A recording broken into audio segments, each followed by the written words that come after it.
Last time on Band of Bothers. An elvish-looking male opens the doors. It's Kyrad. Kyrad will greet Frieda. Lisa's down on one knee and is scratching the badger behind the ears and says, "Oh, you're cute. What's your name?" The badger is called Patty. That's a great name. Thank you. I thought so. Mutton Lake seems to have been corrupted with some sort of taint. The castle, that's what we came here for, eh? To drop off supplies. Kyrad left some notes here that said would help us. Which he asked us to bring him to the village of Brook. You mean Arrowbrook, yes. Elisa holds up one hand and says, "I think that the people here could benefit greatly from my presence." Oh, thinking highly of yourself. Yeah. Alpheus walks up to Elisa and licks her on the cheek. Thanks, Alpheus, that means a lot. Barlam walks by Elisa and doesn't lick her face. Thank you, Barlam, that means a lot.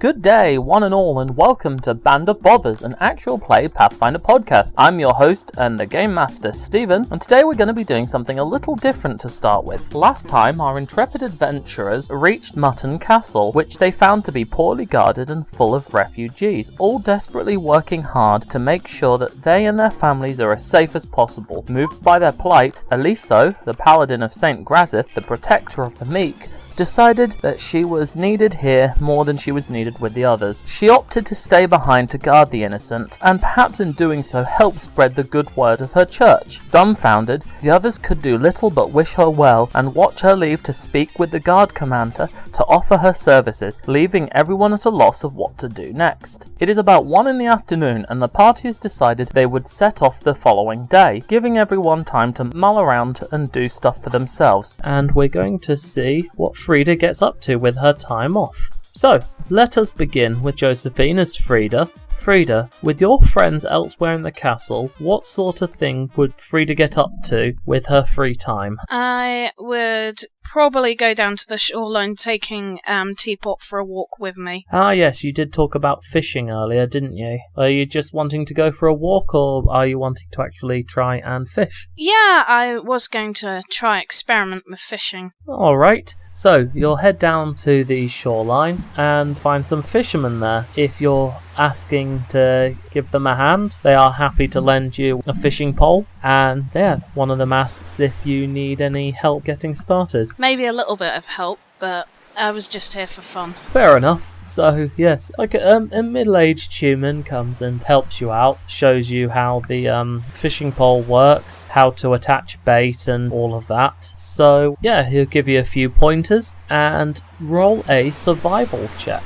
That's a D20 plus 9. plus 9. That's fairly good. Very nice. So it would seem that you are a natural, as you managed to snag fish after fish with surprising ease. In fact, it seems like some of the fishermen are actually rather jealous of your skill. I'm sure my cat would be much appreciative of this. What might be helping is the fact that you're able to know where fish are by watching where Teapot's looking, because she seems to always be looking wherever the fish are. She sees them, and you're able to then catch them. Perhaps you're a natural. The druid life, if it ever doesn't pan out for you, you could give up and become a fisherman. Or maybe you're just abusing your druidic powers. Hardly. Oh no, there probably are some spells. I think there's like a lure animal spell which could be used for this. But if I was to use something like Lore Animal, there'd be no challenge or fun in this.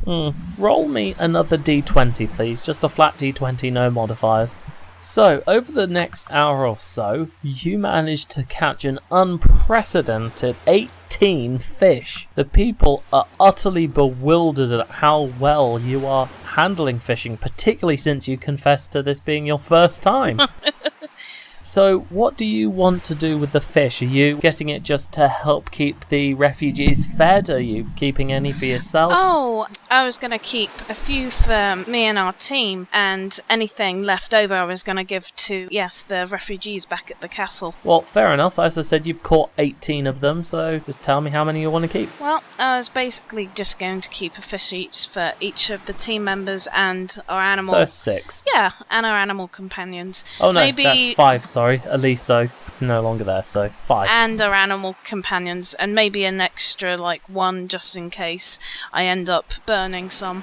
Fair enough. So, once you finish fishing and you give the rod and the remaining fish back to the fisherman, I say thank you before I leave. despite the fact that some of them are genuinely frustrated with how easy that was for you, they are actually very grateful because you've basically left them with a dozen fish. You have just made feeding the refugees at this castle much easier, at least for today. You head back to the castle, you've got your fish, Teapot's just following you quite happily, and you get back into the courtyard when you suddenly hear someone call out to you, and they say, "Frieda! Oh my gosh! Is that you, Frieda?" Hello? You turn around and see a female halfling scamper over to you. She's a young halfling about your age, with scruffy long brown hair, wearing a simple looking dress that's no different to the clothes that the other peasants are wearing. "Oh, it is you!" She gives you a big hug. "How have you been? What are you doing all the way out here?"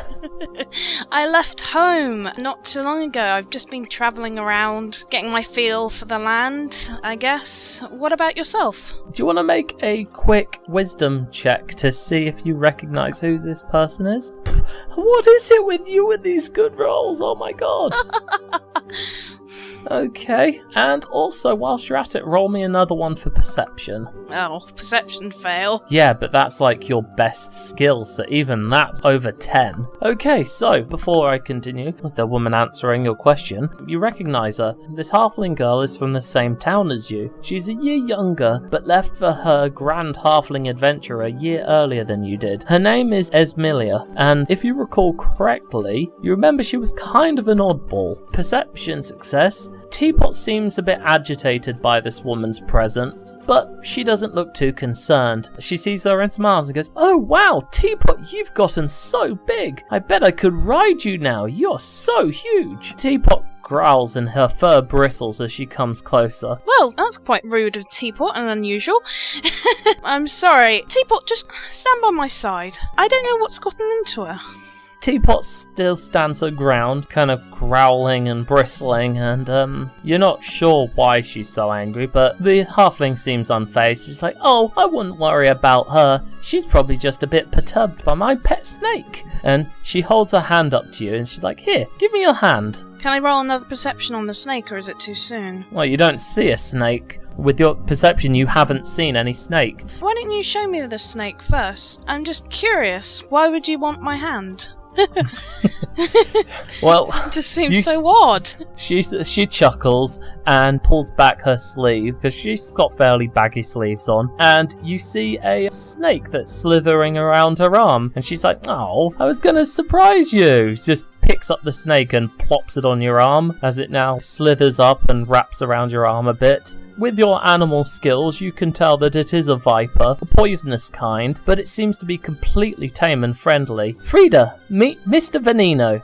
"Mr. Veneno, meet Frieda. She's the one I told you about before, the one who was nice to me back in Finnegand." Oh, you found him back in our town?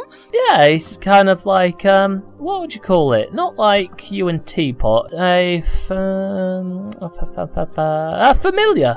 That's the one. What do you practice? Just a bit of this, a bit of that. It's, yeah, arcane magic, you know. What kind of arcane magic? Like I said, bit of this, bit of that. She say a few words, do a bit of hand movements, and does a bit of prestidigitation. You don't really know much about arcane magic, so as far as you're concerned, it's all more or less the same. She's probably a wizard, though, if she's got a familiar. Where did this interest spark up from? Where did you learn this? Aten taught me all I know, but for you to learn this, who did you learn it from? I learnt it whilst I was on the road. You know, I set off on my journey 2 years ago and went over... where's it I went to? Up over to Morlea. Oh, Oh. And kind of hung around there for a bit, met some nice people, and this young lady, she told me I was gifted in magic, so she taught me a few bits and bobs, and I'm still learning, so then I kind of came down here. I was going to head to Elderspell, because here they've got a good academy over there. That'd be a good place. But then,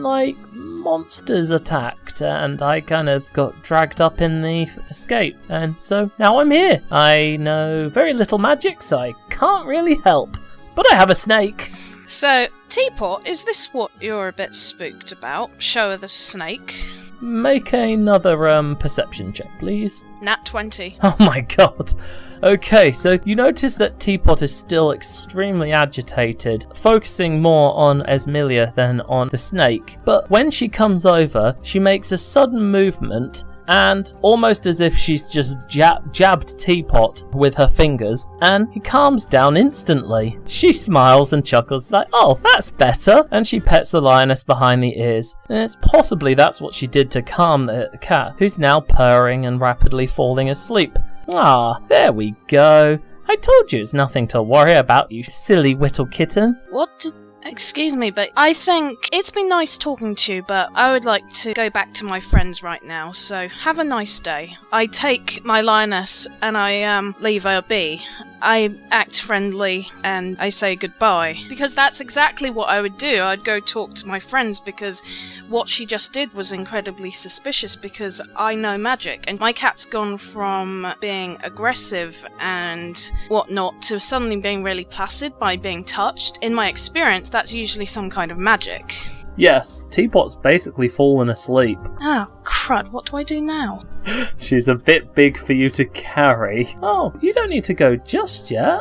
We only just met. I know, but my cat doesn't usually just fall asleep like this, so I'm gonna take her back. Make sure she's okay. Oh, that's a shame. I was hoping I'd be able to introduce you to a few of my friends, but maybe later I can meet some of your friends. That would be nice. And she goes over to, just pat you on the arm. Well, it was nice seeing you again, Frieda. You too. Make a will save now that she's touched you. As she touches your arm and says farewell, you suddenly feel that you yourself get quite sleepy. Your eyes are getting heavy, the darkness is creeping in the corner of your eyes, as you're not going to be able to stand much longer. You see the smiling face of Esmilia as she helps lower you down onto the ground, and the last thing you see before the darkness takes you is just her cheerful, smiling face as she just whispers, "Good night." And there we go, that's it. That happened more or less how I wanted it to. Granted, you kind of caught on way quicker than I thought you would. It's that crit that you weren't meant to notice, that she just jabbed Teapot. Yeah, I was trying to get away, but I didn't know how to respectfully leave. All she needed to do was touch you, so... Okay. With me right now, I have Edgar, playing Alpheus the Druid, and we're going to see what he'll be getting up to with his afternoon break. So Edgar, what will Alpheus do now that Aliso has left the group? Everyone else has scattered, agreeing to regroup the next morning. He'll probably have a little cry for a bit. He'll go like, Aliso, my wife, and probably get some divorce papers ready or something, and then after regaining his composure, he'll have a look around. Okay, if you remember, I did say about the castle, it's a pretty old-fashioned castle, not as modern as like the Bathmont Citadel, but of all the castles you've explored, you would say that this is probably the only castle that you've ever explored. I was just about to say that, yeah. So yes, it's full of peasants who are doing their best. There's a tree in the centre of the courtyard that has a bunch of druidic emblems. It's been kind of sanctified by Kyrad when he was here. And the castle is situated on top of a cliff face overlooking Mutton Cove, which is quite interesting for the fact that you can see for many miles into the tideless sea, into Mutton Cove, and down to the land bridge that leads back down towards Arrowbrook, which is the village that you came from. You can also see right in the distance Mutton Chop, the local port city. It's probably about a day's boat travel, as I explained the other day, so it's a pretty good view and the day is not too bad. As you walk the walls, you hear quite a commotion coming as you see people are rushing over to the northern wall. Okay, Alpheus's ears prick up, as a dog's does, I guess. And then, feeling curious about everything, decides to roll over to where everyone is. Okay. Not literally. So you see that a crowd has gathered along the northern wall as people are looking out into Mutton Cove, and once you get there, you look over the wall yourself, and you can see down below there is a ship that is being attacked by some kind of creature hidden from the depths below. The ship has been pushed far off course and is heading towards the nearby cliffs under the castle. As a giant reptilian head emerges from the shadows of the water below to strike and batter the ship, pushing it towards the cliffs. There is a large amount of commotion as people watch and argue as to whether or not they should get involved. You hear people discussing, "Get your bow! We need to provide covering fire!" "Are you kidding? That's Tidy, the great beast of the tideless sea!" "Bullshit! Tidy doesn't exist! That's just a drunken sailor's tale!" "Well, what do you call that thing then?" From what you can tell, the creature, is one of folklore around these parts at least. Kind of like the Loch Ness Monster. Some people believe that it exists, other people don't, and in this case it seems to actually exist, and it's pretty big. Alpheus mumbles to himself for a moment. Tidy? What kind of... His name's Tidy. The name that strikes fear into people's hearts. Tidy. He mulls this over for like a few seconds.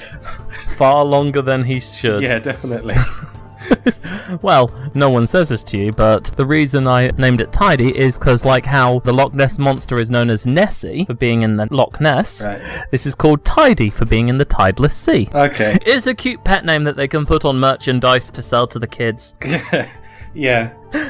Complete with like tidy plushes and tidy pool strings. Yeah, if you go to Mutton Shop, you'll find a gift shop there with like little Tidy plushies, and you can find an eraser with a little Tidy on it. If we now need tidy merchandise. That's what we need. Tidy t-shirts. Okay, so Alpheus, after Snuffles just kind of like noses him a bit to bring him back to the real world, Alpheus realises he probably should try to intervene with this. Yeah, why not? Okay. And doing so, immediately he approaches like the guys nearest to the edge of the castle and goes, "What do you know of Tidy? I wish to help the best I can." Okay, before they answer, why don't you give me a knowledge nature roll, Mr. Druid? See what you know. Knowledge, nature, it's full of natural knowledge, nature. Yeah, 19. Oh my gosh. Okay, you actually know far more than these guys do. The person you speak to tells you that this creature is one that lots of people say exists, but no one has any proof. Every time someone tries to get a photograph of it, their lens cap's on, or it's blurry, or it's foggy. You know, that sort of thing. No one's able to get it to sit still long enough to paint it. I see. So it has like some sort of high luck thing or anti-luck device that makes people just get really bad luck in trying to capture it. Yes. So no one's really ever been able to prove it, but there's a whole slew of stories all along the tideless sea. So you will in fact have heard about it, given that the village you're from, Wolf Hill, is a port along the tideless sea. So you actually would have been exposed to some stories about it at least. Now that you can see it so very clearly from up above, you know that this isn't a creature of fiction. This is in fact what is known as a water orm, which is a very powerful magical aquatic beast. It is not something that you could probably rally this entire castle and they wouldn't be able to bring it down. Oh, I doubt these guys will be able to help, really. But from what you know, these things are very secretive, which is probably why even now you can only see its neck and head. It's keeping its body down, so whatever has caused it to attack this ship is not very common for this thing to come so close to the shoreline. Okay. Alpheus feels like he is compelled to help with this. I'm not quite sure how at this stage. Snowball. Yeah, because all I have right now is Snowball. Well, I've got the same spells I had the other day because we haven't had a rest between them. Commune of birds. Since you are along the coast, there are seagulls, so... I don't know. They're not really going to be able to help in this situation. I tell you what I could do. No, I couldn't. Fudge it. I was going to say I'll just use Spark, but that would do nothing. You've successfully set the ship on fire.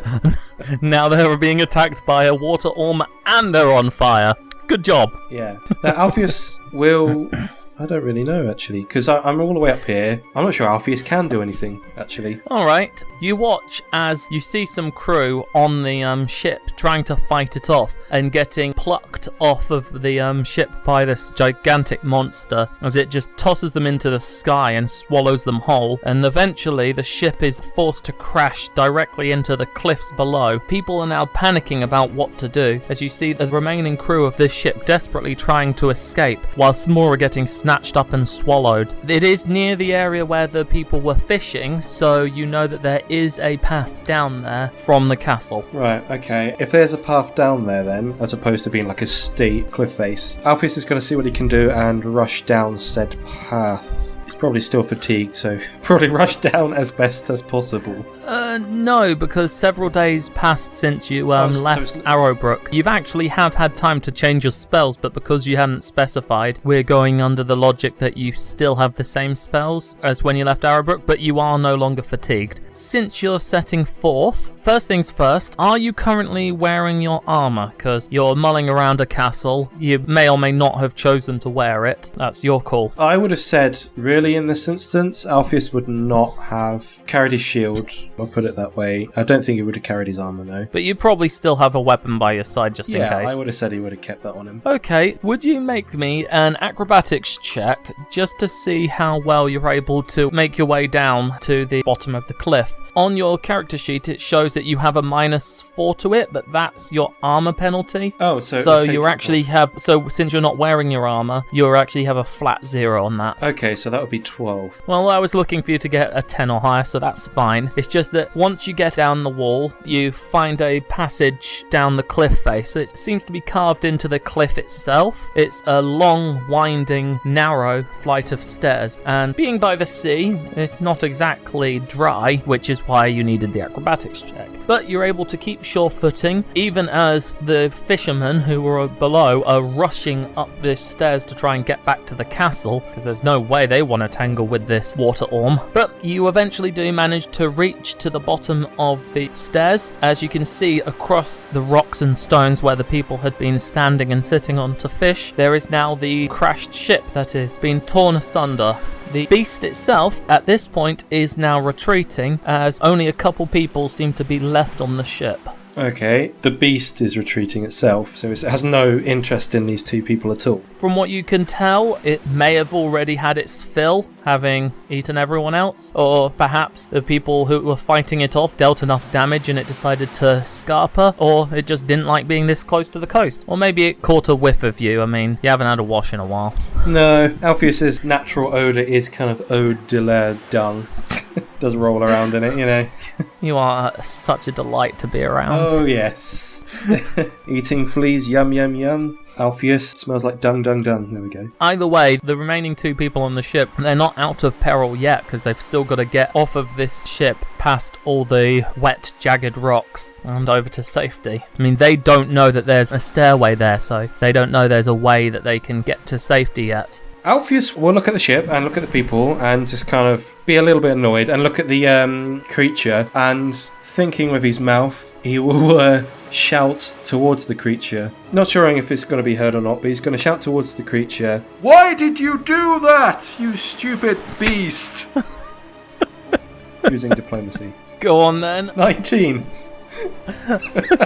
Okay, you don't know whether it can hear you or not, but it doesn't seem to respond as you see the shadow under the water get further and further away. If it did hear you, it might not understand your language. Alpheus, realising it didn't respond, just mumbles angrily to him. How rude. How rude, bloody thing. It must be thick-skinned and thick in the head too.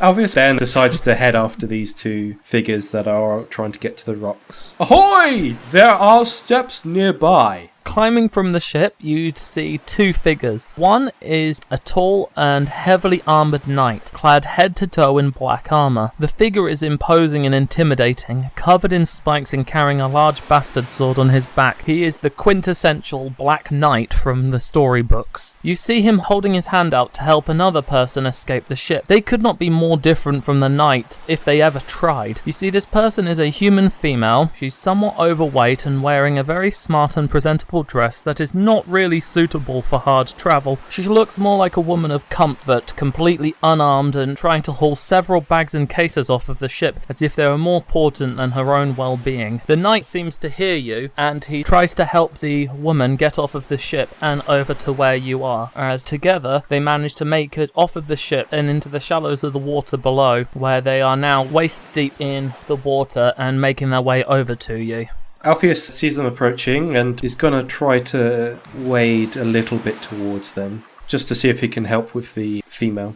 Okay. Seeing you, she waves over and she calls out, hello, hi, thank you. And as you see her get up close, you can see that she's got fairly pale skin, probably keeps inside more often, or comes from an area that doesn't get as much sunlight as these parts. And strangely enough, her hair, whilst is shoulder length, appears to be purple. You can't tell whether it's natural or artificially coloured, but it's not something you see around here. The cold water has gotten her completely drenched and she looks kind of like a mess right now. Soaking wet, her dress is practically see-through and she seems desperate and quite scared. I see you've had quite a troubling experience. Would you like me to help you ashore? Yes, by the saints, please, yes. In that case, I will, after a brief sniff. Alpheus sniffs her really briefly, just to see if he can catch a scent of anything that's not seawater. Everyone smells different. Everyone has their own scent to them. So is there something in particular you're sniffing for? Oh, he normally does it as a sort of greeting thing. I like to know what people smell like. Okay, she smells kind of like fear and salt water. Oh, okay, the old saltwater thing. Alright, no worries then. Alpheus, finishing his sniffer-thon, he helps her... I guess it depends on what the knight's doing. Does the knight have one arm of hers? I mean, how is he helping right now? Yeah, he's kind of got all of her stuff and is right behind her, making sure she doesn't like slip or fall as she's just kind of wading through, trying to get over to where you are, because you told them there are some stairs over here. Okay, she's quite... he said she was a little overweight, but nonetheless, Alpheus is going to try to lift her above the water and try to carry her. Okay. Do I need like a strength check or something? Yes, you do. Okay. Bow! What? That doesn't make sense. Plus 45? You can't have a plus 45 in strength. I don't. So Okay. I don't understand. I think the equation seems to be off. I'm not sure what's gone on with that macro. Okay, just roll a flat d20 and we'll just add 3, because whatever's going on here, you don't have a 60 in strength, mate. Stop it. Alpheus just like lifts her up and she goes flying into space. There are no creatures in this game that have a strength of 60. It's just not done. Even like giants, roid raging super giants are like 30 at most. I think the gods are somewhere around 40 in most D&Ds, so as she's like in the planet's atmosphere burning up, I rolled an 8. She was never seen or heard from again. And neither were you, because the knight lashed out afterwards. No. Okay, so with how wet and slippery everything is, you're not really able to get a good grip on her to be able to actually carry her, but you are able to help her get out of the water and onto the steps. Okay. A little less heroic looking, but no less helpful, that's for sure. Alpheus just says, perhaps we should try and get you as warm as possible. He gets out one of his torches, the actual wooden part of it, and casts spark on it to light it, just as a sort of heat. Thank you so much. I don't know what happened. What was that thing? Why did it attack us? I have no idea, but apparently its name's Tidy. Can you believe that? Tidy. That seems like a kind of an inappropriate name for such a beast. I know, right? But apparently... I would say horrible reptile death monster or something would be a more suitable name. Apparently it's a native to this area and it attacked your ship. I'm sorry that these circumstances have come about, but at least you are safe ashore now.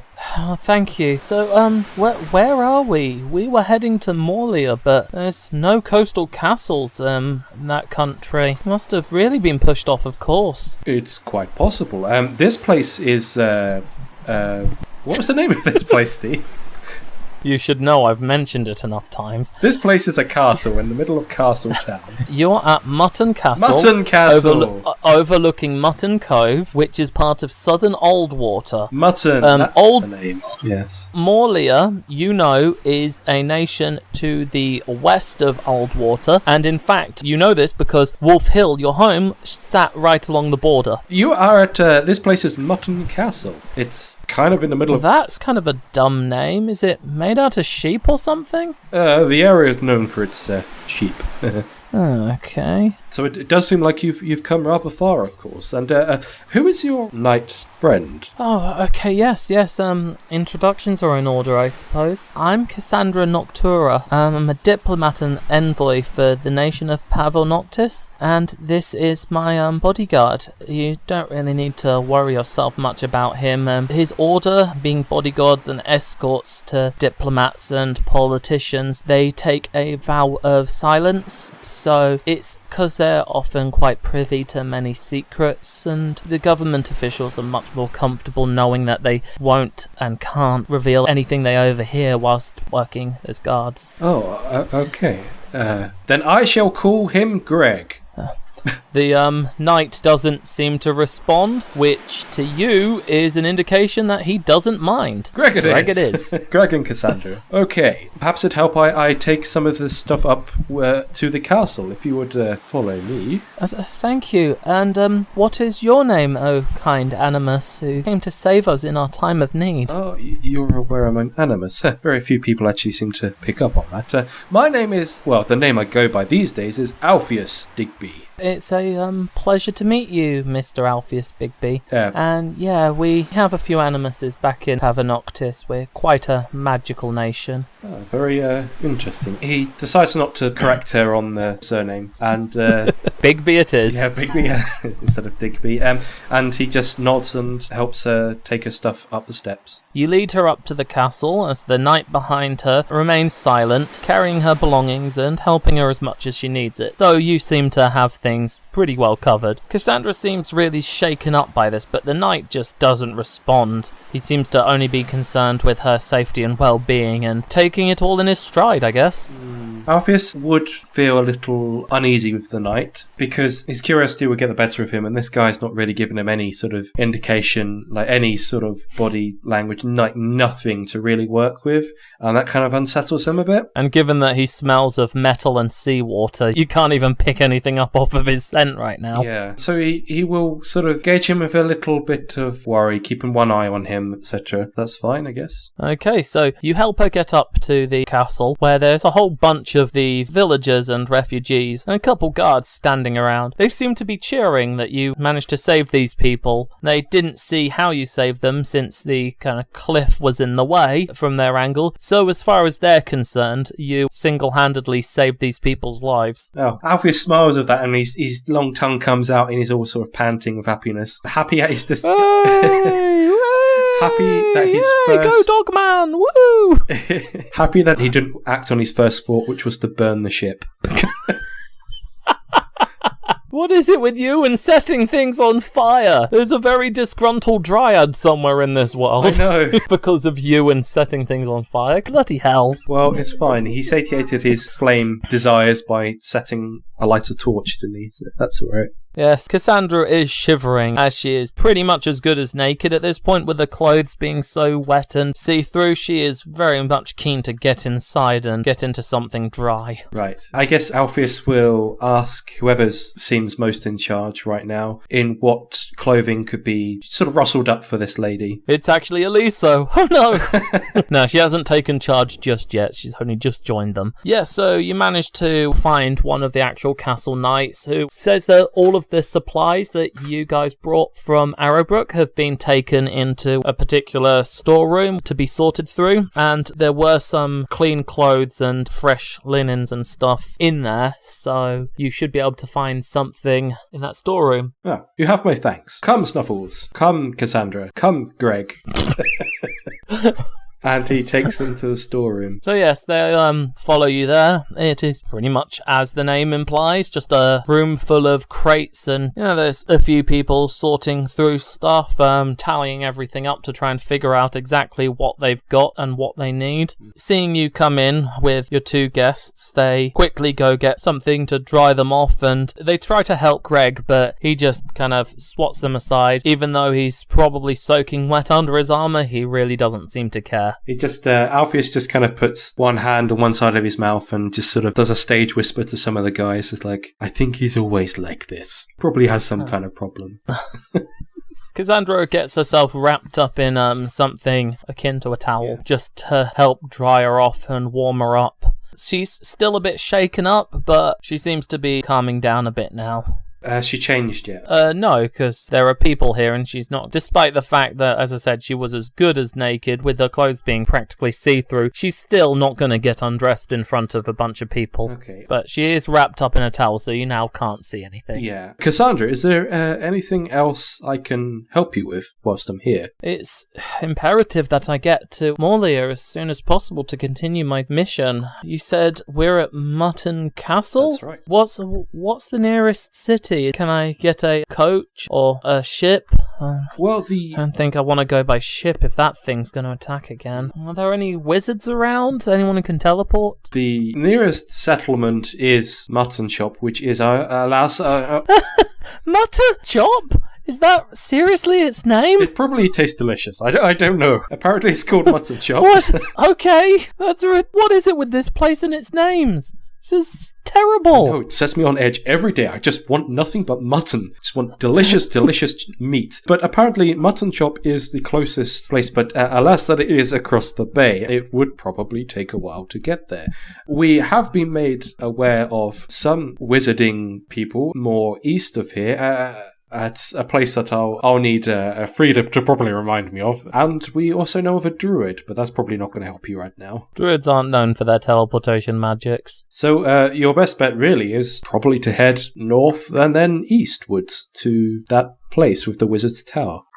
That's all about Alpheus knows right now. She seems more confused than anything, but, since you look so proud of your description, she'll just kind of sympathetically smile and nod and go, okay, thank you, that's very helpful. It's perhaps best you don't travel so soon, though, as the area isn't particularly safe right now. There have been a few disturbances, and actually, myself and my companions here are on a mission to try to fix this as best as possible. Well, what dangers could there be in a place named after sheep? Is it just giant angry sheep? You have no idea. The sheep have become a little bit crazy with tentacles. We've decided to call them bleefings. Back home, we had a thing similar to that, which was called foot and mouth, and we just put them all down. Problem solved. Yes, except putting this bunch down is perhaps a little more difficult. They do like to attack back. Okay. Not sure how bad a sheep attacking could be, but I'll leave it at that, I guess. It's for the best. Do you know of any convoys or anything that's heading to this mutton chop place anytime soon? Because if you say it's not a good idea to go alone, is there anyone I can go with? It's dangerous to go alone. You must take this. Just holds up Snuffles. Just hand her your sickle. She's just like, why do I need a farming implement?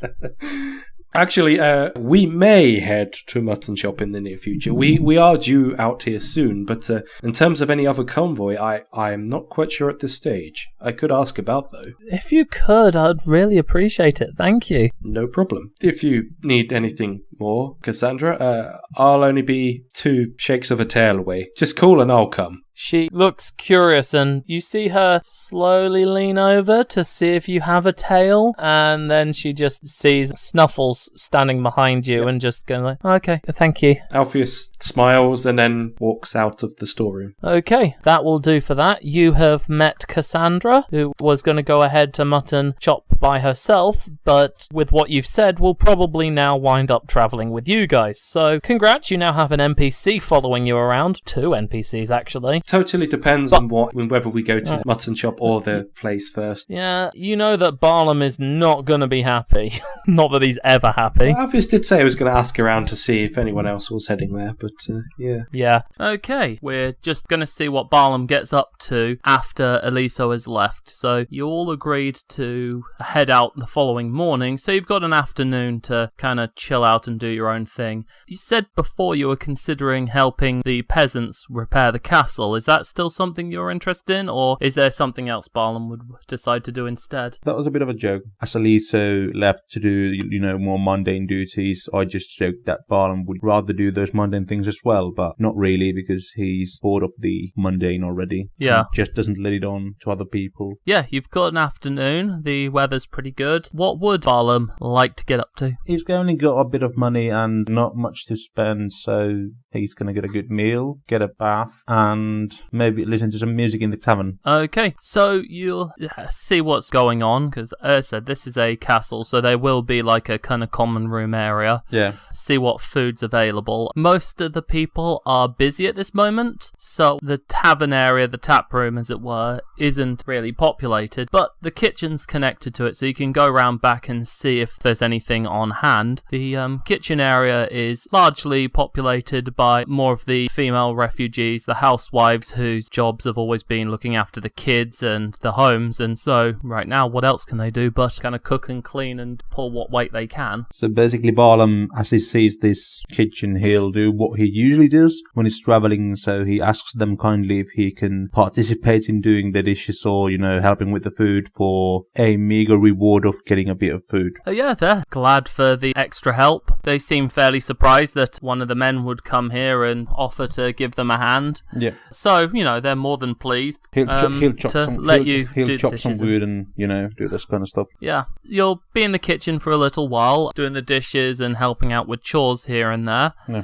As some kids come and go. There's this one boy who's probably about no older than 12, 13, who's bothering his mother. You can overhear from where you are. And he's going, Ma, come quick. And she's like, oh, what is it, our Davy? Ma, I just saw some halfling lass. She punched out a lion and dragged some gal off to the basement. The woman sighs and shakes her head. She just looks to the other women and goes, what an imagination this kid has. What did I tell you all? He could be a bard with all these fancy stories he keeps telling. Yeah. Ma, this is serious. Come on, you have to believe me. Barlam sighs and has heard a good few stories of, even more ridiculous repute, so he'll actually just head off, to where the child has allegedly seen this happen, without a word, really. Like he'd go to the cellars, to get some more food or something, just nonchalantly. All right, the young boy just is still bothering his mum. He doesn't notice you slipping off towards the basement. The basement, there's a little storeroom attached to the kitchen with a trapdoor going down, so you figure good a place as any. He slips down. All right. Right. Okay, so you should only see darkness for the time being. So, yes, you descend down the trapdoor, down a flight of stairs, and there is a wooden door in front of you. I really slowly open it and quietly. The door is locked. He takes out his trusted picks and picks it open. Okay, roll a disable device check. Remember, you now have a +1 to your disabled device thanks to those thieves' braces that you got. Yeah, that's because of my thief thing for traps, so it's actually +8. Yeah, I meant an additional +1 on top of what you normally have. Yeah, I've got that, yeah. So 12. Yes, you are able to unlock the door easily enough. And it peeks through, a crack. Okay, inside you see there is a very small room that has various crates and barrels dotted around haphazardly. There's little room to move, but you're not alone in here. There seems to be a human in a dark robe skulking around the wall at the far end. You said you're going in cautiously, so would you like to roll? He's not going in yet. Well, I mean you're opening the door slowly and carefully, so could you roll a stealth check for me, please? Sure. That's 19. The man has not seen you. Mm-hmm. So, what are you going to do? Is the room full of like crates and barrels and such? Yes, there are a few torches on the walls to give light, but it is very dim. There's a lot of shadows cast by all the crates and barrels that are just kind of piled up everywhere. So what he would do is, because I've got normal speed while stealthing because of fast stealth, I'll get over the crates to hear between those crates while sneaking. Okay, let me make a perception check. Since you're sneaking pretty close to him, he has no idea that the door's opened, so I am going to give him a penalty to that. So, I'm going to say that he doesn't see you exactly, but he does suddenly get the feeling that he's not alone. Or maybe the door made a noise after I went. Yeah, exactly. He hasn't seen you yet, but you know that feeling when you're in a room and you think you're alone, but then you kind of get that feeling that you're not? He's got that, so he just kind of looks around and quietly calls out, "Hello, is anyone in here?" Do I get any more details on what he looks like or what he's like this close? Yes, it's well enough lit. Do you want to make me a perception check to see what little details you spot? 24. Oh, yes. The man is in, kind of cheap dark robes. The kind that you generally see people who don't want their features to be detected wear, so that it's kind of loose and baggy, so you can't tell what kind of build he's got. From his voice, you can tell he's male, and he appears to have some kind of staff with, like, a skull on it, but there are, like, tentacles and stuff kind of sprouting out of the skull, and you catch glimpse of a necklace which has a similar kind of motif. He's seen a bit too much tentacles nowadays, and I think he thinks truly that this man is up to no good, and before giving him a chance to cast weird magics on him, Barlam would actually just sneak behind him and put his dagger on his throat. Are you going to kill him, or are you just going to hold him hostage? Just prick his neck to hold him hostage. Okay, make a combat maneuver check, because you're practically grappling him. He's going to have a negative since he is taken by surprise. You're 19. Yep, you manage to slip behind him silently, and as he walks past to go check on the door to see what's going on, you slip up behind him, grab him from behind. I assume you cover his mouth so he can't, make any noise, and you apply your blade to his neck on the sharp end, just enough to draw a little bit of blood. But not slashing. But not killing him, yes. So. Yeah, so basically what he will actually additionally do is that because he's got the staff and everything, to enhance the surprise, is he walking with the staff?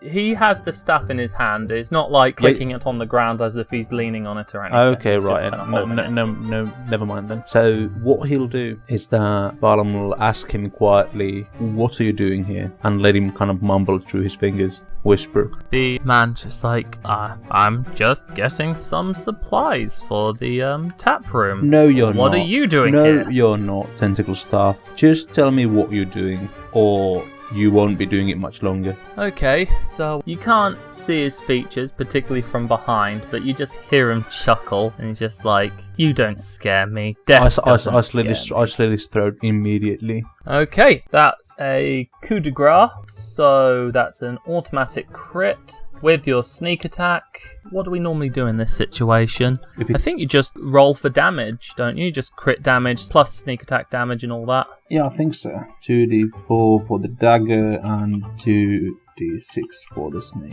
So 16 damage. Yep, blood gushes from his neck, seeping into his dark robe. I lower him quietly to the ground. Just hear him kind of gurgle and laugh as he falls to the floor dead. Well, did not expect this day to turn out like this, he whispers to himself. So you now have one dead cultist on the floor. So that's what they are. Yeah, anyway, he sneaks forth south. The room looks completely enclosed. I mean, he was fussing around. That's the edge of the room, right? Yeah, he was fussing around with the back wall. Okay, right. If he was fussing back at the back wall... But it looks completely mundane to you. Yeah, but Barlam's seen a few more things than other people know, so he starts looking for secret doors at the back of the room. Yep, good idea. Roll a perception check. 23. Yep, you can see that the back wall, whilst it looks like it's a normal part of the wall, isn't.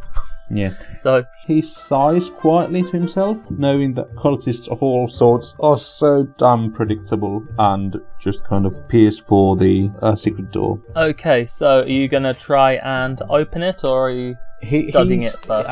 First, I'll try and see how it would open if it would open. As in, he doesn't want to go through it yet. He wants to kind of, if it can be opened just a little, he wants to, kind of peek through. Okay, There's bound to be more cultists somewhere. With your perception check being as high as it was, you figure out that it's mechanically made, so there is a way to open it up, but there's also a trap attached to it. You can't necessarily tell what the trap does, but there will be a way to open the door without setting off the trap, which is probably why he was fussing around rather than just opening it. He's quite sure that it's an alarm thing or something. He'll try to disarm the trap.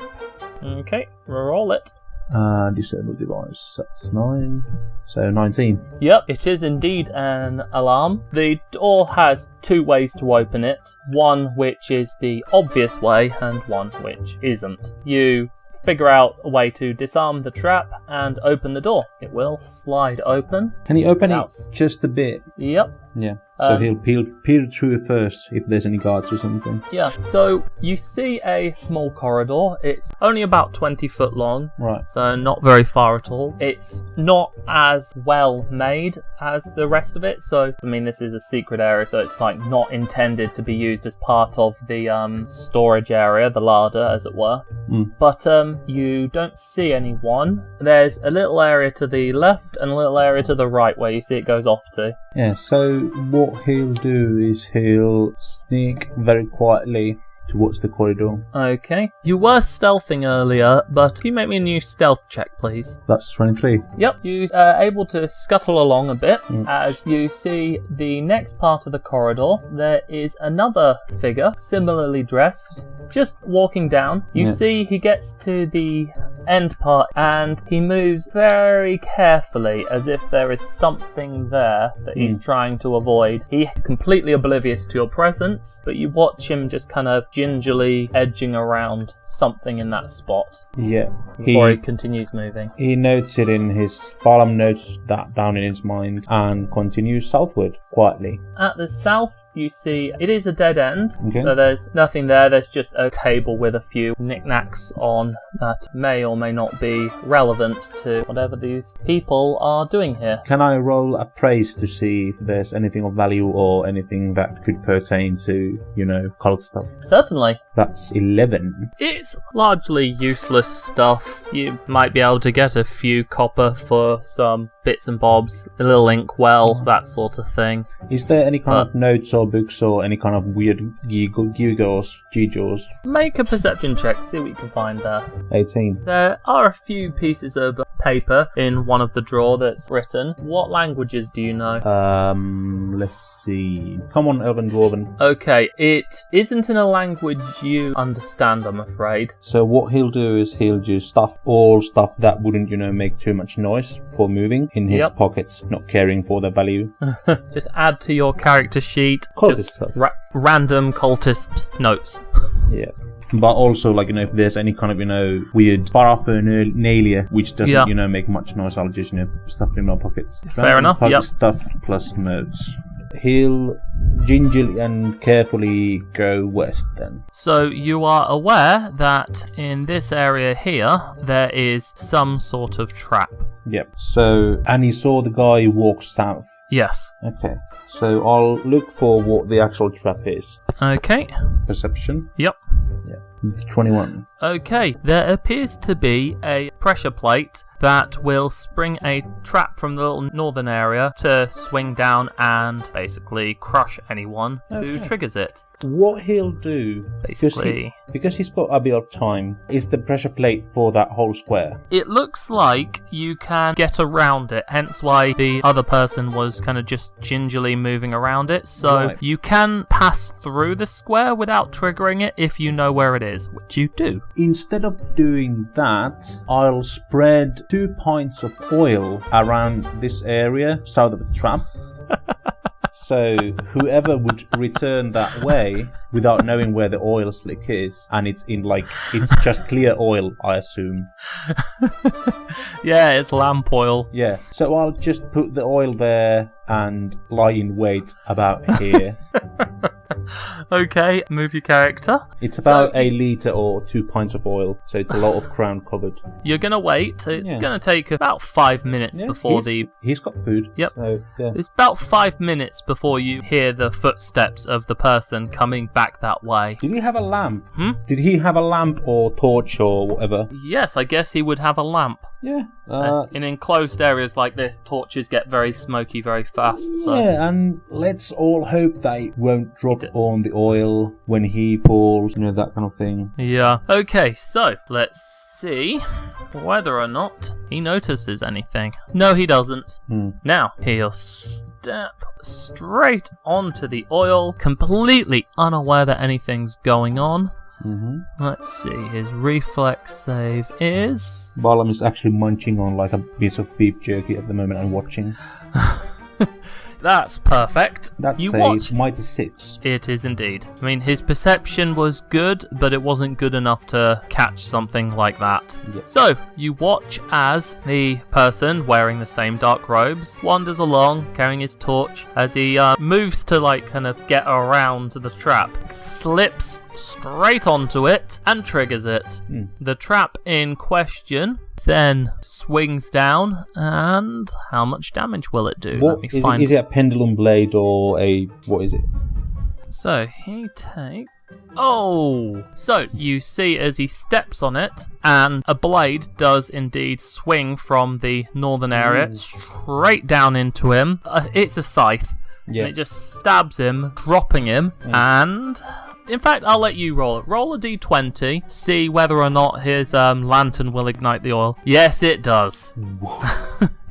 So, as he drops, you don't know whether or not he's alive or not at this point, but he falls to the ground, the lantern shatters, and the flame ignites the oil and completely incinerates the man. And what he'll do immediately is Barlam will get back to the storage area before the secret door, and we'll close up the secret door and put some crates and barrels on front of it to prevent escaping. Okay. And, so, help smoke accumulate. Because he is too tired of this cultist shit. You close up the doorway. You hear on the other side someone come rushing over because they've heard the glass shattering. But you can't hear from this distance what they're saying or doing. He's not particularly interested either. Yeah. So but he's having a smoke actually. But yeah, so they're now dealing with that. You can't see from where you are or hear from where you are what they're doing. So besides having a smoke, what would you like to do next? Just wait until all the noise dies down, and if they are trying to get through the secret door to the enclosed area he's in now, he'll just push back and put more barrels on. Right. Oh, interestingly enough, no one does. No one does come that way. Oh, weird. He'll just wait for half an hour for the things to die down. Because if it's a stone cellar, it will not get enough air to burn infinitely. Yeah. It's the easiest cultist he's ever killed, and he's never even killed cultists before. Okay, so by half an hour, everything is silent. You don't know whether or not your trick succeeded, but... He'll gingerly just whistle and remove the remaining barrels and, crates like a workman and get back to the presumably burned hallways. Okay, yep, you see the area where the trap was, where you set your oil, is kind of charred and scarred. The body is gone, but the scythe is now just hanging there. They didn't bother to reset the trap. Yeah, what he will do in a workman-like manner again, because he already disabled it before, can I just assume that he can reset it? Yeah, you can if you want. He resets it. I think there's meant to be a check for resetting traps, but he has time. Given your skill, I'll let you do that without the check. Yeah, he just quietly and calmly resets it like a man you can building a house. Basically take 10. Yeah. He's not whistling, but just, humming to himself. Okay, so as you're taking 10, it will take you a little while. 10, 15 minutes, because you gotta kind of heft the blade. It isn't that light. You gotta mess around with the triggering mechanism. Yeah. Nearly set it off by accident, cutting your own head off at once. But, that helps you figure out exactly how it works, so you get it all sorted. It's a handy trap, this one. They put a bit of effort into it. But weird to have like a small cellar in a castle with their own pendulum blade. It's a bit overkill. He thinks to himself, and as he's done, he'll stealth southward from the pressure plates and peek, around the corner. Okay. Should I roll stealth? Yes, please. Enough time has passed that you should. Yep. So you sneak along quite nicely as you see another corridor about the same length as the first one, about 20 feet, and there is a door at the end. And is it closed? Yes. Oh, that means that some of the cultists might have prevailed. This area, by the way, there isn't much air in here because, like you said, you kind of choked out the area. The air is kind of filtered in from the upstairs since you left that door open and the trapdoor. So and since it took you about 15 minutes to reset the trap, that gave it enough time for the area you're in to be refilled with air. As he gets to the corner, he'll take a... Is there any loose bits of rubble or anything that could fit the palm of my hand? Yeah, let's say, why not? Like, if there's not any, he'll just, get some off the wall. Considering there's a broken lantern behind you, you could probably use that. He takes the metal bottom part of the lantern and throws it against the door from the corner as strongly as he can to make a bit of a see where you're going with this. Yeah. Alright, make an attack roll. It is, a ranged attack. 12. Yep, that's all you needed. And after he's thrown it, he doesn't even stay and look, and he stealths here. Yep. You hear the metal base of the lantern thud against the door, and you hear noise on the other side as you then hear footsteps as someone comes. As someone's coming, he'll actually get to the storage room again and close the secret door and have a short sword ready. He is a clever man. Don't underestimate the middle-aged rogue. So you hear someone investigating. Let's see. Did you make any noise when you were going off back into the storeroom to lead them that way, or? He was being stealthy. Okay, yes, you were. Will they notice that the trap has been reset? No, completely oblivious to it. It doesn't strike them as odd at all that the scythe is no longer hanging there. Yeah, someone took care of it. Now let's make a reflex check. Ooh, okay. Athletic. The scythe swings down, and the cultist manages to deftly dodge it as you hear them cuss out, "What the f-?" There's no meaty thud, so he grips his short sword and kicks some, loose debris in the storage room, like there's someone escaping. Okay, you hear the person shout out as he's trying to get reinforcements, and he runs towards you. What he'll do is that when he slides the door open and runs through it, presumably, he'll have his leg, tackle him up. Your what? He'll tackle him with my leg, like what's it, like a tackle. Yeah. What are you trying to do? Hurt him? Trip him? Trip him.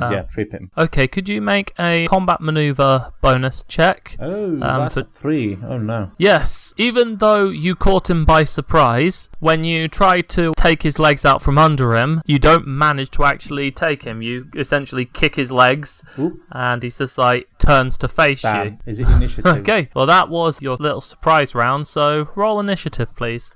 14. 20 plus 1. Did you roll a 20? Oh man, Okay. Come on. Okay, so the cultist gets to go first. Okay. And what is he attacking with? I'm just looking. He has a sickle. Right. So. It's a weird Marxist cult. Sickle and hammer. Oh, okay, let's roll to confirm. Oh, that's a crit. Right. Okay, not confirmed, but it's still a hit. So do it. Do your worst. So, the cultist swings his sickle around at you before you're able to take a swing at him and plunges it straight into you, hitting you for 6 damage. He grimaces and almost shouts out in pain and stabs him. Okay, roll your check. It's a 9 for attack. Wow, it's not going well. You don't hit. You hear the cultist shout out. What he does as a move action, Yep. he'll try and tumble, like, to not get an attack of opportunity, to tumble towards the ladder, which will take him back to the kitchen. Good idea. Okay, roll an acrobatics check, please. Whoop. Okay, you successfully get straight past him and start to leg it. The cultist shouts out to his mate who's coming, and you're able to get going, as this guy won't actually follow you that far. He sees his other mate dead in the room, and he's not going to chase you into the kitchen, so you will be able to escape. Yeah, what he will do, if there's anything heavy near the trapdoor, is there anything heavy near the trapdoor as it goes to the kitchen? It's kind of like the trapdoor is kind of in a little larder attached to the kitchen, so we'll say yes, there would be like a barrel. Oh, is there, even better, is there like a latch to prevent kids or thieves to get in from, Yes, yes there is. So yeah, he latches it close, locks it down from the outside. Okay. So still grimacing from pain. You've managed to escape. You know that there's still at least 2 more cultists down there, and from the kid's description, you think Frieda might be there as well. What he'll do is that he's going to shout for guards as he enters the kitchen again, bloodied a bit, and says that there's cultists in the cellar.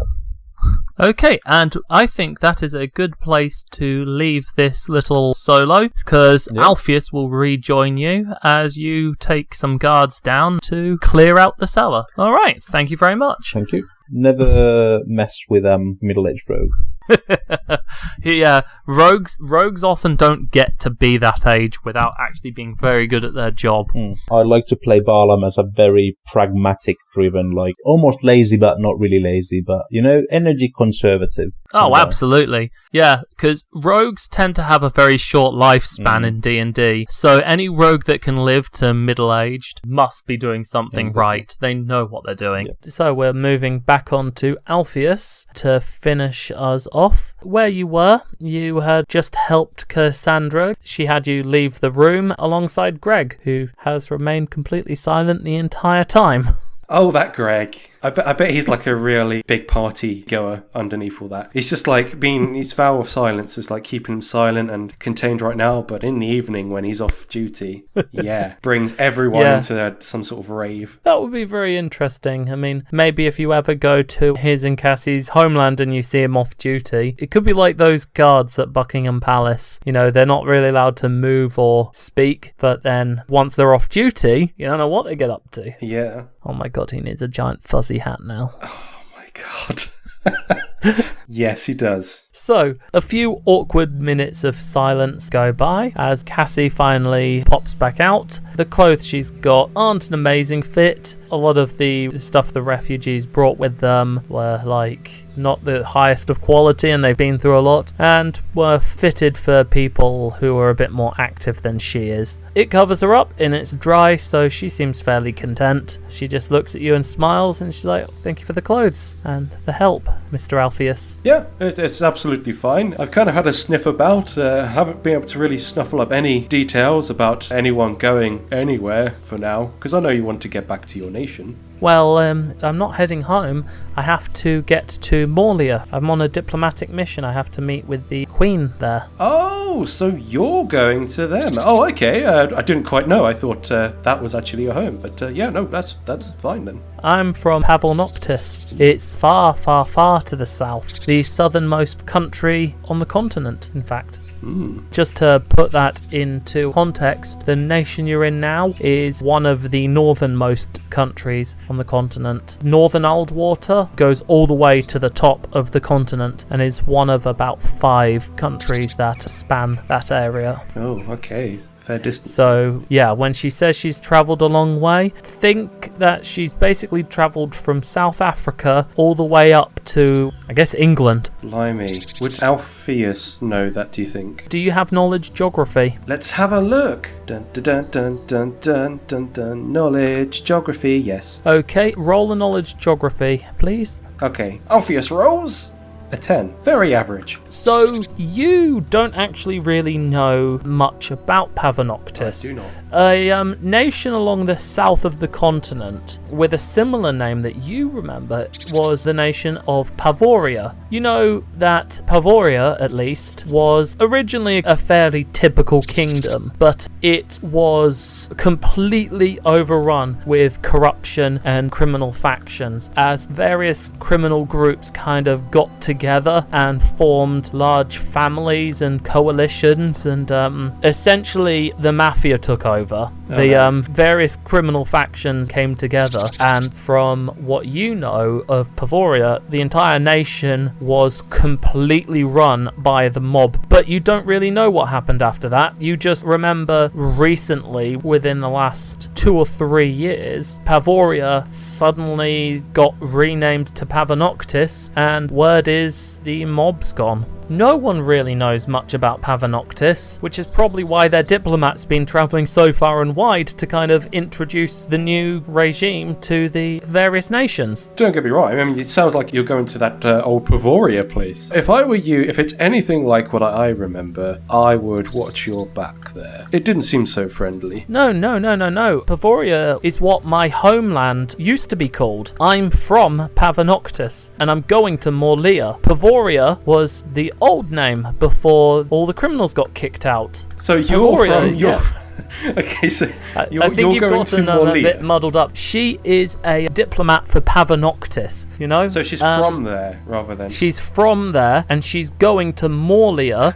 Morlia always had a bit of a problem way back when with vampires and werewolves, but they took care of that. Their current ruler, who's kind of a queen, but not officially a monarch, considered more of a lord, but is pretty much a queen, you know, essentially got a whole bunch of people together to get rid of the vampires and werebears. Morlia seems to be doing better now, and that's where she's going. No, I think I've got it now. I'm not sure Alpheus would get it, though. No. I'm from Pavanoctis. You know, it used to be called Pavoria, but it's not anymore. I see. You know, some powerful mages came along and chased all the criminals out, formed a new government, and renamed the place. Well, I've been out of it for a little while now, so it doesn't surprise me that things have changed. Yes, I imagine. How long have you been an animus for? Oh, well... You don't mind me asking. I've been at Digby's farm just outside Wolf Hill for about just over 2.5 years before leaving, and Digby found me for about 6 months into... Yeah, I would say I've been an animus for about 3.5 years now. Well, then it would make sense that you get a bit confused. Pavoria was only overthrown like a year and a half ago, so if you have any memories of your past life, it's probably Pavoria rather than Pavanoctis. I mean, word spreads quite slowly about these sorts of things. Yeah, and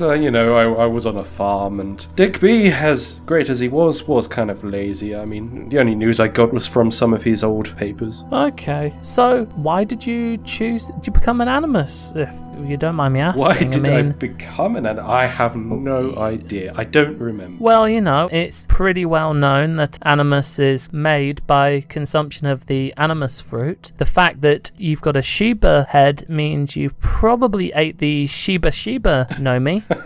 yeah, that devil's fruit. You probably ate the Sheba Nomi and became a Shiba Inu. But they're fruits, and... Wait a minute, that means... And then Alpheus turns into a full Shiba Inu. No, he doesn't. He does not do that. No, you get to do that at level 4. Oh. When you get beast shape. Amazing. Something to look forward to. Yes, and that's a druid thing as opposed to an animus thing. Yeah. Then you can at least pretend to be a devil fruit user. Yeah. Anyway, so you haven't remembered your past then? No. You don't know why you ate the fruit? No. Was it an accident or intentional? I have no idea. In fact, my journey has been to uncover the truth about who I was and my memories. So far, I don't have a lot to go on besides maybe my name, but it doesn't seem very likely. Oh, you found your name? Well, that's sure to be really useful. No, I think it's my name. I think personally it is. Frieda, one of my companions, which I'm sure you'll meet later, and at least so. They informed me otherwise. They said that my name wasn't Rosalind Firebrand. Yes, I don't know how to put it politely, but You can't have been Rosalind Firebrand. You're not a goblin, and I assume you're male? Last time I checked. The animus fruit doesn't change your humanoid body shape, nor does it change your gender. It's not a thing that it does. Maybe it's just a name that you recognized from your past life, that's why it stood out, but it's not the name of your past life. Well, come what may, it means I would like to think I'm gonna be nicer to goblins from now on. I don't really know. Should you ever meet any, I'm sure you'll be the best of friends. Well, Rosalind is the Goblin Saint. She's founded the nation of Rosagraz, so if the name is so familiar to you, perhaps you were a worshipper at one point. She's generally associated with things like fire and goblins, but she's also known as the patron saint of education and leadership. You could have been a teacher or someone who people followed. Maybe that's why I like fire so much. Well, fire is nice, I guess. Well, it's something to keep in mind. Thank you. You're welcome. I'm glad I could help.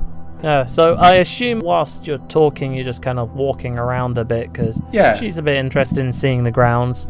You've walked around the courtyard a bit, and she seems to be leading the way, even though she doesn't know where she's going. You know that she's currently climbing up some stairs to go up onto the walls, get a view of the area. Yeah, as you're walking and talking, she's just like, you haven't found out anything at all, besides the fact that Rosalind was significant enough for you to have remembered the name, or for it to stand out to you. Yeah, that's basically it. That's the whole purpose of this journey, really, for me. Were you a druid before you became an animus, or? I don't know. I honestly don't remember a single thing. Oh, you poor thing. That sounds really difficult. In fact, I had to learn even how to talk again in the way that I do now. I mean, my voice and inflections, that's all thanks to Digby, so I owe him an awful lot. Well, it sounds like he's a good man. He took care of you whilst you, I guess, no more than a wild animal.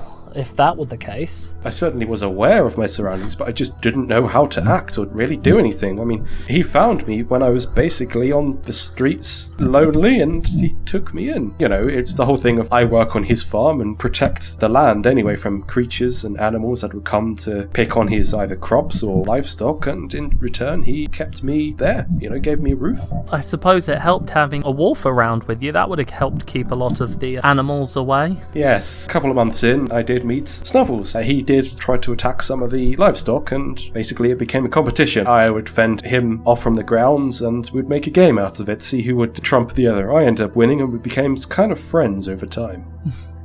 She looks utterly enamored with this story of how you and Snuffles started to bond over the competition. Yes, of course one thing did help, and that was my mistress. So eventually, when I was trading some lovely goods at the actual nearby town of Wolf Hill, the actual town itself and the outskirts, on my way back I did meet a lady, a small lady by the name of Koira. She was a wolf shaman herself, and out of interest I kind of wanted to find out a little bit more, do something in my spare time. And then I regretted it. She was a bit of a harsh mistress, but she wouldn't let me go. She insisted I finish what I started, but through that I gained the abilities to connect with wolves a bit better, so it did help. She's about to say something, but you suddenly are interrupted by a very loud howl of a wolf. You've heard this howl before, and you know that this howl sounds like something from back home. Snuffles definitely cowers a bit as the wolf howls, and you almost think it's howling your name. Oh, Alpheus gets that feeling like you get that icicle drop at the back of your neck that just kind of trickles down his spine, and he is absolutely petrified suddenly. Oh, what was that? Let's go inside maybe. Yeah, let's do that. You're on top of the castle walls, and Cassie notices something in the distance. She's like, Hey, it sounded like a wolf. And that over there looks like a wolf, don't you think? I really hope She not. points out, you see in the distance the biggest wolf that you've ever seen. It is like 5 snuffles in size. Oh my god. And it is jet black. It's the kind of thing that you would see on the moors and you'd think is an omen of death. Okay. You know that this wolf is the wolf companion of Moira. Koira, and it is sprinting full speed straight at the castle with several other wolves of normal size following it. Oh, Greg. By the blood of St. Fade, I would rather us go inside, maybe. Truth is, this wolf is something of my own mistress. I think she's found me. I would rather her not know where I am, but... It howls once again, and this time it is clear for all that it is howling your name. Cassie looks absolutely fascinated. So, did you hear that? It sounds like it could talk. Isn't that neat? Yeah, neat. I mean, I don't think you've got anything to worry about. It's only a wolf. It's not like it can get into the castle, can it? You have no idea. I left Wolf Hill without telling Koira I was going away. She... there was a reason for that, and that's because I knew she would be a a lovely woman who would probably berate me very horribly. Honestly, she scares me. So does everything about her. I mean, yes, I respect her, but I am really scared. Let's go inside and hide. Alpheus jumps down from the wall. I should clarify. Jumps down from the wall into inside the castle area. Okay, yeah, I guess Cassie will follow you and she'll just say to Greg, if it does make it into the castle, can you slow it down, chase it off? It doesn't seem to be very good. I'll fight if I have to, but it's best that I don't if we don't have to. And Greg just nods and she kind of chases after you as he stands there on the wall waiting and watching as the sound of this wolf howling your name gets louder as it gets closer. It will not be long now before it reaches the wall, and you know that this wolf can probably just jump the wall. Mm-hmm. You're not sure that Greg, armed with his greatsword, will be able to do much to stop it, especially if it just jumps over him. Alpheus is aware of this, but he still turns back, shouting towards Greg as he runs off. Is like, "Thanks for doing me a solid. I know you can take him. I hope." I wouldn't worry about Greg. He's one of the best knights we have in our country. He'll be fine. That doesn't matter to Koira. She will flatten all in her wake. So yes, you reach the closest door. You frantically fumble around to try and open it as you hear one final howl as it is now reached the wall, and you see in horror this giant pitch black wolf comes vaulting over the wall. It knocks Greg off of the wall and down to the courtyard below with its front 2 paws, hitting him with such force that the poor dude goes knocked back prone as the wolf lands on top of him and then bounds straight towards you. Oh god. So basically it's a wolf at this stage with a rocket jet behind it. Yeah, the wolf catches up to you before you're able to escape, and just as you get the door open, it slams the door shut again with its nose. Its head is almost as big as your entire body, and it looks at you and growls. Alpheus, what a pleasure it is to meet you again. The pleasure is all mine. Trying to get away from me, were you? No. I should think not. Yeah, I was just, busy one day and decided, hey, it would be great if I would find out who I was and got leaving. Hope you don't mind. Well, it's not about what I mind, is it? It's about what she minds. She sent me to find you. Do you know how far I've travelled tracking your scent? Down to Finnegan, those halflings? I have some. Up again, through Scavass, the Dark Elves, across the ocean, to finally track your scent down through this corrupted, miserable land, to finally find you cowering behind these walls. Yeah. You were tough to track, But you cannot escape, and Koira is very displeased. How displeased? On a scale of 1 to 10, how displeased is Koira? Well, when she found out that you'd left... 2, 3? Let's just say that 10 isn't a high enough number.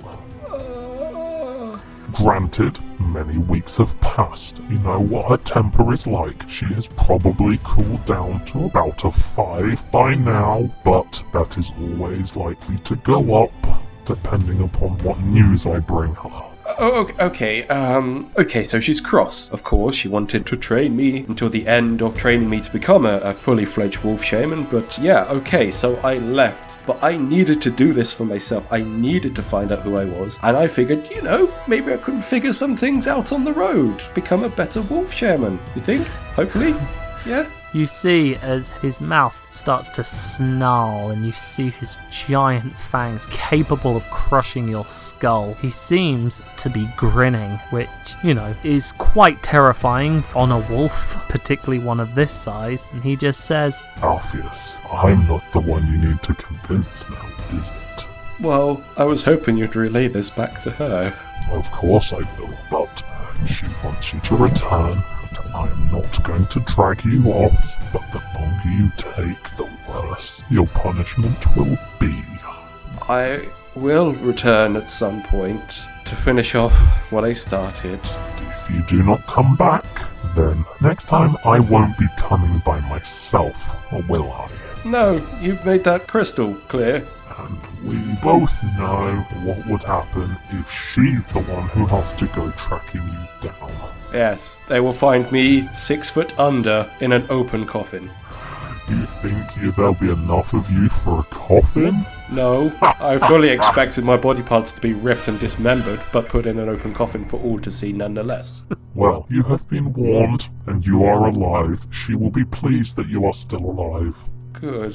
You see at this point, there's a lot of the castle guard and the militia, and everyone has picked up their weapons and they've now gathered around, utterly horrified at this giant wolf that could just massacre the lot of them. They're armed and ready, but none of them really have the bravery to do anything. And you see Cassie's kind of holding her hand up to them to gesture for them not to attack. She's also kind of watching and waiting to see where this goes. She does have a holy object on her out ready just in case shit is going to go down. Well, actually, I never named the wolf or anything. Did you have a name for this wolf? Nope.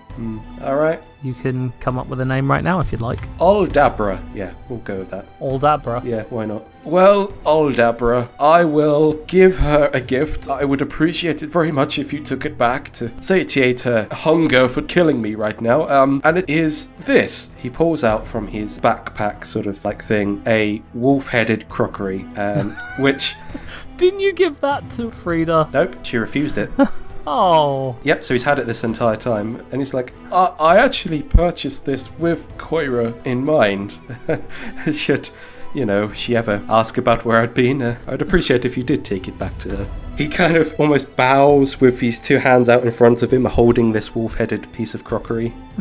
The wolf laughs. He finds this very amusing. Very well. I shall bring her your trinket. She will be pleased that you are alive, and that you are continuing your training, even if you did leave, without so much as a farewell. Without so much as a thank you. Hindsight. That's a funny thing, really. A scary thing. Yes. Well, I would recommend that you don't take too long, and you make sure that you have gone very powerful by the time you reach her. She will be expecting you to have learned something from your travels. If you've learned enough, you may be able to placate her. Alpheus gulps deeply, the sort of like gulp tip thing. Takes a deep breath and... I need to level up and fast. Yeah, a deep breath, and then he says, yes, that's a promise. How are you going to give this to him? He doesn't have hands. Okay. You have a 30-foot length of rope. You should be able to rope that around his neck and attach the crockery to it. Alright, yeah. Just looking through my items. Yeah, we'll do that. You would lose your rope, but It's alright. it's not like they're hard to find. Yeah, so Alpheus gets out a rope and sort of wraps it around this He lowers giant... he lowers his head so that you can get it around his neck. Yeah, he wraps it around this giant wolf, Aldabra's neck, and puts the piece of wolf crockery at the end of it, just tied there like a strange collar. Yes, it is a very strange collar. He seems to find the whole thing very amusing. Alpheus spots Aldabra is finding this quite amusing, and he sighs a little bit with relief, just a little bit, because he doesn't want to anger him anymore. Aldabra's not the one you need to worry about. Yeah, but he's was the one delivering the message and the gift to Koira. So I mean, like, you know, if it's done in a more positive tone, Alpheus is thinking, then maybe it won't be Yeah. as bad. Yes, he takes it, moves his head a bit just to make sure it's on secure, and once he seems satisfied, he will give you a small nod of his head. Be safe. Do not die in this wretched, twisted land, and come back quickly and come back strong. We will be waiting for you. Okay, bye. He turns around, and just as Greg's getting up, he gets knocked over once again. As the wolf leaps over the wall, astonishing all the guards, who seem more than a little relieved that they're not going to have to fight this giant thing. Okay, so he's left, has he? He's just vaulted off of the Yes, wall. and you hear him howl once more as all the other smaller wolves that were following him that couldn't make it over the wall howl as well and then run off. Alpheus clears his throat and kind of looks around at everyone who's just there, and he's like, yeah, nothing to see here. Yeah, that was just absolutely nothing. Go back to your duties. Thank you. And then he kind of rushes over to Greg before doing anything further. Yeah, Greg, you did great. Oh, yeah, thank you so much for that. Yeah, Greg just kind of gets up, dusts himself off, puts away his weapon, kind of makes a little disgruntled grumbling noise, but that's about it. As Cassie kind of trots over again and she's just like, what was all that about? It was about giant wolves and my mistress Koira. I didn't quite tell her I was leaving, as you know. Yes, you did say that. It seems a bit foolish, really. Well, I had other things on my mind, and to be honest, she does scare me quite a lot. I just figured it was best I didn't say anything and just left. Apparently not. Yeah, it's caught up with me. Clearly, now that we've stayed still for a little while. After all, we've been journeying constantly on the move, really, until now. So it does kind of make sense, but I was rather hoping that the scent had been shifted off back down in Finnegan. I mean, that's why I participated in the cider festival down there. Yeah, right, mate.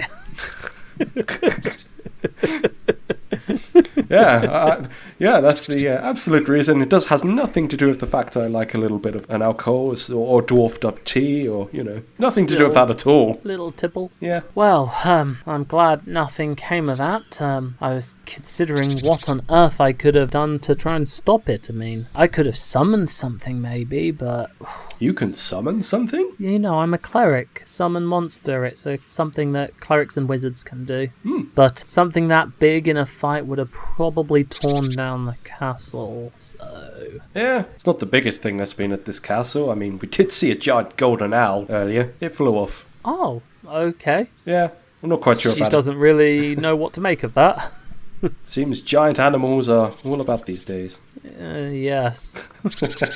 Yes. Thank goodness no one got hurt. Greg's fine. Good old He just Greg. kind of gives a little nod. Why am I calling him Greg? That's not his name.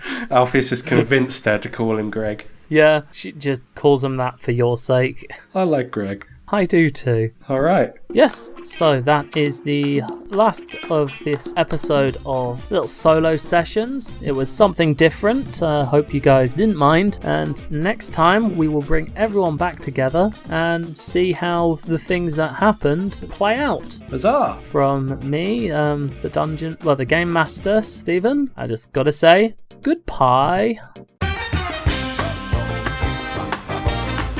Hello, it's Edgar here, your editor and worst nightmare. I want to suck.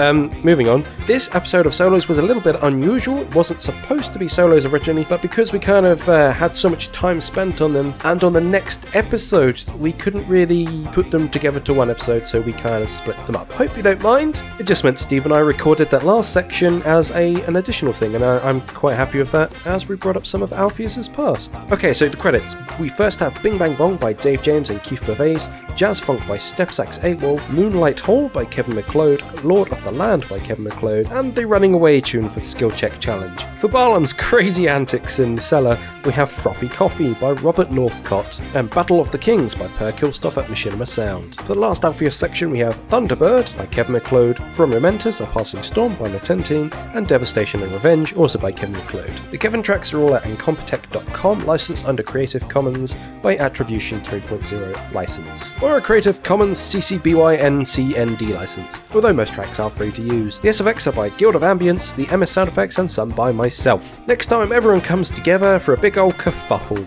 Thank you for listening to the Band of Bothers podcast. If you enjoyed this episode, please leave a review via Apple Podcasts or wherever you get your podcast from. Every positive review helps us, and if you do so, you may get an NPC named after you in the game. If you would like to message us about either Band of Bothers or Charisma Jack, please email us at bandofbotherspodcast@gmail.com.